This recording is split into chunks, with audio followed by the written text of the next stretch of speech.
Well, hello. In John's Gospel, we're reading about the resurrection of Lazarus, though he's far from being raised at the moment. We are getting close to the moment where he's going to be raised.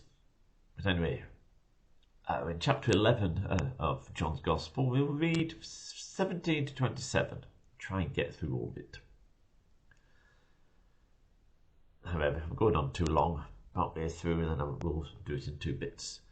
Now, when Jesus came, he found that Lazarus had already been in the tomb for 4 days. Bethany was near Jerusalem, about 2 miles away, and many of the Jews had come to Martha and Mary to console them concerning their brother. So when Martha heard that Jesus was coming, she went and met him, but Mary remained seated in the house. Martha said to Jesus, "Lord, if you'd been here, my brother would not have died. But even now I know that whatever you ask from God, God will give you." Jesus said to her, "Your brother will rise again." Martha said to him, "I know that he will rise again in the resurrection on the last day." Jesus said to her, "I am the resurrection and the life. Whoever believes in me, though he die, yet shall he live. And everyone who lives and believes in me shall never die. Do you believe this?" She said to him, "Yes, Lord, I believe that you are the Christ, the Son of God, who is coming into the world." So, Jesus has eventually arrived at Bethany. Lazarus has been in the tomb for 4 days. Now, the significance of the 4 days is there was a rabbinic tradition that the spirit of the dead person kind of hovered over the body for 3 days and then departed. So what it means is that Lazarus was dead. He was well and truly dead. And Bethany is near Jerusalem, which remember earlier the disciples said, "You're not going to go back to Jerusalem or Judea, are you?" Because of the danger of an encounter there. And many of the Jews had come. Now, Jews here, it can be something Jewish people in general seem to make more sense as it takes more common meaning in John's Gospel than being Jewish leaders. But anyway, Lazarus and the family were a respected family. They come to console them in their grief. So, now Martha, remember we read about Mary and Martha in Luke's Gospel, and Mary is sitting at the feet of Jesus listening. Martha's just getting on with all sorts of work and thinking, "Well, why is my sister not helping me?" However, she's got faith. Her faith is demonstrated here. So she runs out to Jesus and says to him, "If you had been here, my brother would not have died." Now that could be possibly a word of rebuke or reproach to Jesus, or maybe just regret.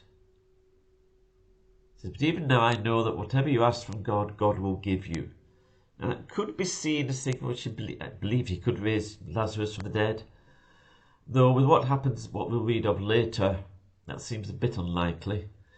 I think it probably means, saying, "Jesus, I still believe in you, even though things have gone, even though you didn't do what I expected you to do, what I hoped you would do, I still believe in you."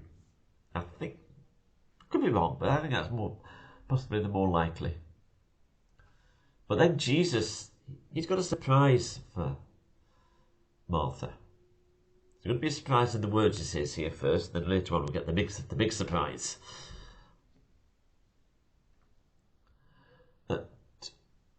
We can now consider what Martha's been going through. Her brother's dead.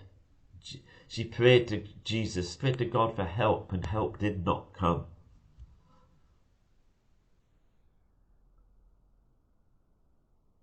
But God has got more to give her.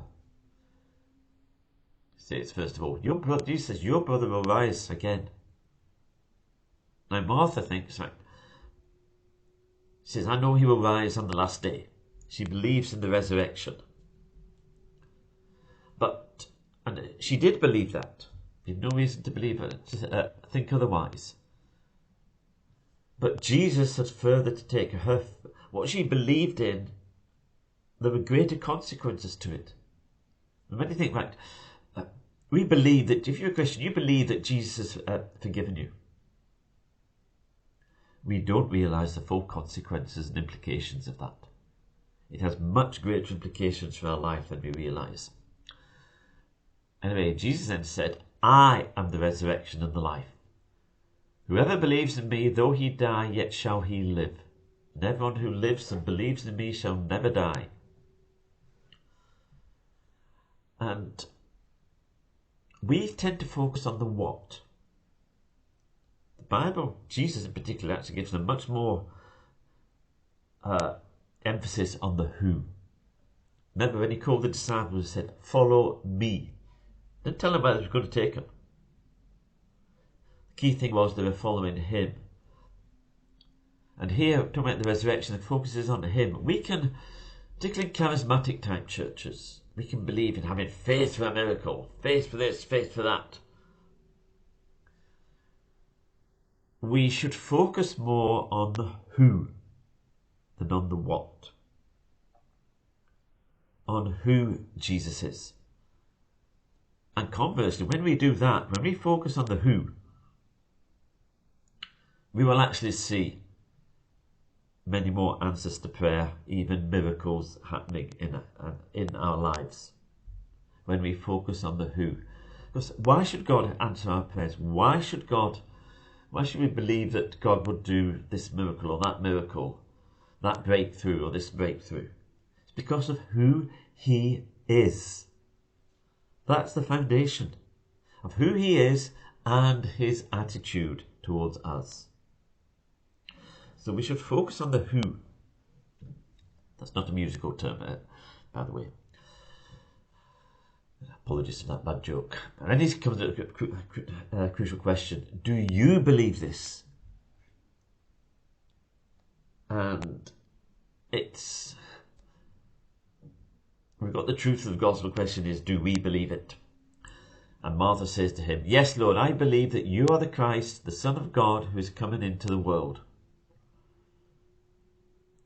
So we see here, Jesus is bringing out more faith from Martha and is deepening her faith.